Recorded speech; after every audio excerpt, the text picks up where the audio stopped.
All right, let's dive into one of the most powerful stories out there.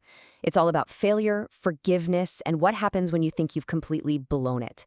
It's the story of a fisherman named Peter. And trust me, it's a real roller coaster.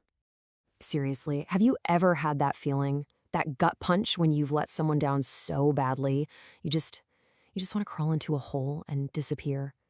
I think we've all been there. And that feeling, that is exactly where our story kicks off today. So, let's set the scene. Our main character is this guy, Simon Peter.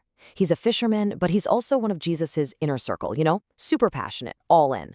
And on the night right before Jesus gets arrested, Peter is feeling absolutely, unshakably sure of his own loyalty.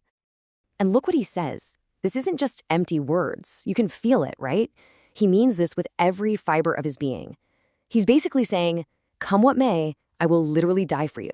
I'm with you to the end."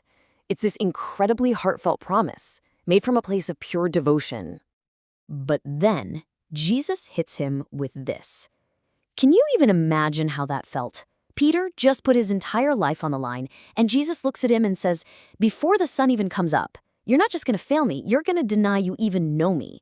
3 times. Whoa. Of course, Peter argues, but, well, the stage is set. Okay, so now we get to the moment of truth. Jesus has been arrested, and Peter's following from a safe distance. He ends up in this courtyard, trying to warm himself by a fire, and this is where it all goes down. His big promise? It's not going to be tested in some grand battle.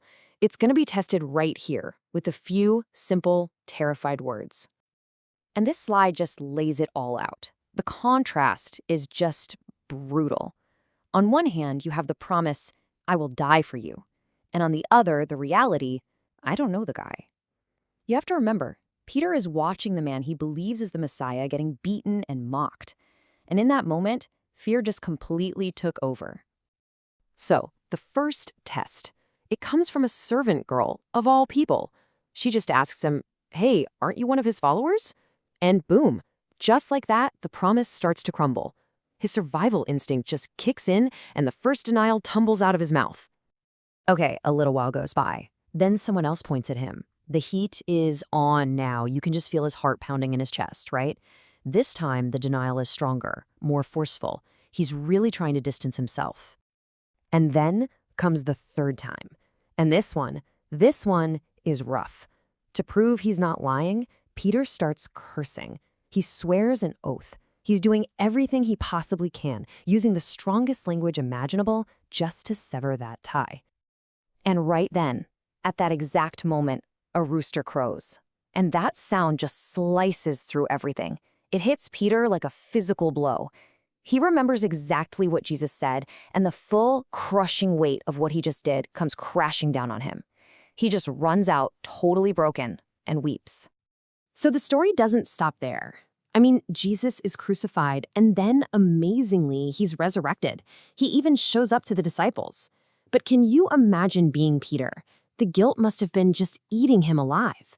How do you even look Jesus in the eye after that? He feels like a complete and utter failure, so he does what a lot of us do. He retreats to what's familiar. When he says, "I'm going out to fish," you gotta understand that is so much more than just a job description. This is him giving up. It's him saying, "I guess I'm not cut out for this. I failed. I'm just a fisherman again." He's going back to square one. And a few of the other guys, probably feeling pretty lost themselves, they just follow him. And what happens? They fish all night long. And they catch exactly this. 0. Nothing. Not a single fish. It's almost poetic, isn't it? The symbolism is so powerful. Their nets are empty, their hearts are empty, they've gone back to their old lives, and they're even failing at that. But then, as the sun starts to come up, a voice calls out from the shore. It's just some guy, a stranger to them. He yells out, asks if they've caught anything, which, they haven't, and then he gives them this one simple piece of advice. So, probably thinking, what have we got to lose? They do it. And the result is just unbelievable. The net is suddenly so jam-packed with fish they can't even pull it into the boat. Now, here's what's so important about this. Jesus doesn't show up and yell at Peter. He doesn't say, "I told you so." Nope. He finds him at his lowest point, failing at his job, drowning in guilt, and the first thing he does is meet his needs. And this all leads to the big moment, the climax of this whole story. They get to the shore, and Jesus has breakfast waiting for them, and it's cooking over a charcoal fire. Now think about that. That is not a coincidence. The last time Peter was near a charcoal fire, he denied Jesus. This whole scene is being set up for restoration. So after they've eaten, Jesus looks right at Peter, and he asks this first question: do you love me more than these? Now, these could mean a couple of things, right? It could mean more than these other guys, or it could mean more than all this fishing stuff, the boats, the nets, your old life. Either way, he's asking Peter to get his priorities straight. And check out Peter's response. It's totally different now. There's no big, bold promise. No more, I'll die for you. It's just this quiet, humble trust. Lord, you know. And right away, Jesus gives him his mission back. He starts him off with a new job. Feed my lambs. Take care of the vulnerable ones. Then, Jesus asks again, the second time. You see the pattern here, right? There's one question for every single denial. And this isn't about shaming him. It's the opposite. It's about healing. It's about letting Peter overwrite those terrible memories of failure with new moments of love and commitment. And again, Peter gives that same simple answer from the heart. And again, Jesus gives him a command. This time, take care of my sheep. The mission is growing. The responsibility is getting bigger. Jesus is literally rebuilding Peter's purpose, piece by piece.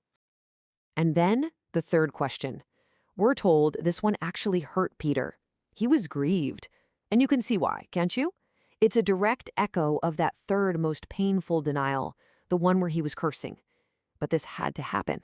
This question was needed to pull out that final, deepest root of shame. And look at Peter's final answer. This is just total surrender.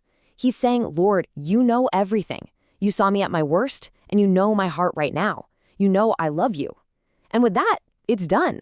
The restoration is complete. He is back, fully recommissioned to lead. So, what's the big takeaway here? What does this all mean for us today? Because this isn't just some old story. It's basically a roadmap for how we can find our way back after we've failed big time. I mean, just look at this list. Jesus comes looking for us when we're hiding in our guilt. He doesn't rub our faces in our past mistakes.